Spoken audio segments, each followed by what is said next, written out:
ഗോപി, എനിക്ക് തോന്നുന്നത് ഇപ്പം ഈ നമ്മുടെ രാഷ്ട്രീയ പ്രസ്ഥാനങ്ങളിൽ ഒരുപക്ഷെ ഈ നീറ്റ് പരീക്ഷയിൽ ഉണ്ടായ പ്രശ്നങ്ങളൊക്കെ തന്നെ കാര്യമായി എടുത്തിരുന്നെങ്കിൽ പോലും CJP വരുമായിരുന്നു.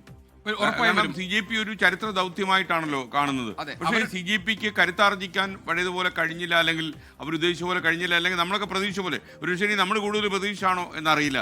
എന്തായാലും ഈ CJP ഒരു ചലനം ഉണ്ടാക്കിയിട്ടുണ്ട് എന്നുള്ളത് യാഥാർത്ഥ്യമാണ്. അതേസമയം ആഷ്മി സൂചിപ്പിച്ചതുപോലെ നമ്മുടെ കക്ഷി രാഷ്ട്രീയക്കാരും പ്രതിപക്ഷക്കാരും എവിടെ പരാജയപ്പെട്ടോ അവിടെ നിന്നാണ് ഇവർ ജീവൻ വെച്ച് എഴുന്നേറ്റ് വരുന്നത്. ഉറപ്പായിട്ടും. കാരണം വെച്ചാൽ ഇതിപ്പോൾ താങ്കൾ സൂചിപ്പിച്ചതുപോലെ CJPക്ക് മുന്നിൽ ഒരു വിഷയം കിട്ടി. അതാണ് നീറ്റ് പരീക്ഷാ ക്രമക്കേടും ഈ CBSE പ്രശ്നങ്ങളും.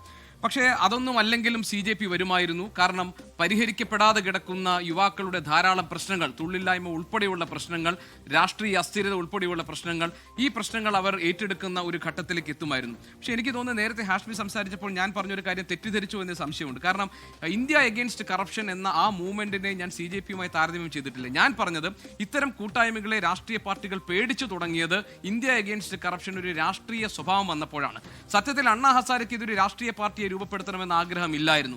ആ സമരത്തിൽ പങ്കെടുത്ത അരവിന്ദ് കെജ്രിവാളും മനീഷ് സിസോദിയും യോഗേന്ദ്ര യാദവും സമരം മാത്രം മതി എന്ന അണ്ണാ ഹസാരയുടെ നിലപാടിന് എതിരെ നിൽക്കുകയും ഇതൊരു രാഷ്ട്രീയ രൂപം കൈക്കൊള്ളണം എന്ന് പറഞ്ഞ ശേഷമാണ് സാധാരണക്കാരുടെ പാർട്ടി എന്ന നിലയിൽ ആം ആദ്മി പാർട്ടി ഉണ്ടാകുന്നത്.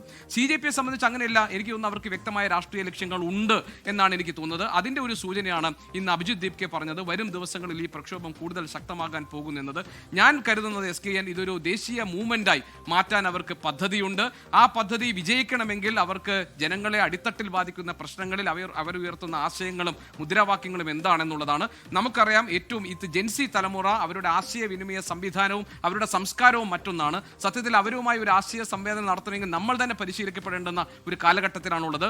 അവർ ഈ പ്രശ്നങ്ങളെ കാണുന്നതും ആ പ്രശ്നങ്ങൾക്ക് അവർ കണ്ടെത്തുന്ന പരിഹാരവും അതിനുള്ള പ്ലാറ്റ്ഫോമും വേറെയാണ്. ആ പ്ലാറ്റ്ഫോം നേരത്തെ ഹാഷ്മി സൂചിപ്പിച്ചതുപോലെ സമൂഹ മാധ്യമങ്ങളാണ്. ആ സമൂഹ മാധ്യമങ്ങളിൽ ഉയരുന്ന പ്രതിഷേധങ്ങൾക്ക് വിലയുണ്ട്.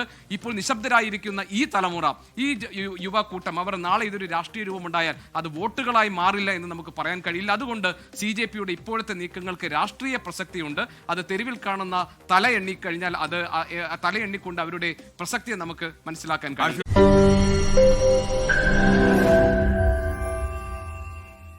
ലോകത്തെവിടെയായാലും ഏത് സമയത്തും 24 വാർത്തകളും ഓഗ്മെന്റഡ് റിയാലിറ്റി പാക്കേജുകളും എക്സ്പ്ലെയിനറുകളും വിശദമായി കാണാൻ ഞങ്ങളുടെ YouTube ചാനൽ നിങ്ങൾക്ക് സബ്സ്ക്രൈബ് ചെയ്യാം.